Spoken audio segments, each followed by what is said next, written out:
என்றும் புதியது, பாடலென்றும் புதியது, பொருள் நிறைந்த பாடலென்றும் புதியது. முருகா உன்னை பாடும் பொருள் நிறைந்த பாடலென்றும் புதியது. முருகா உன்னை பாடும் பொருள் நிறைந்த பாடலென்றும் புதியது.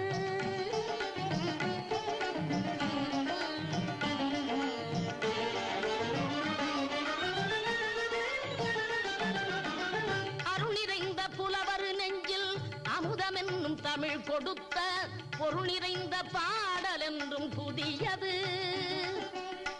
அருள் நிறைந்த புலவர் நெஞ்சில் அமுதமென்னும் தமிழ் கொடுத்த பொருள் நிறைந்த பாடல் என்றும் புதியது.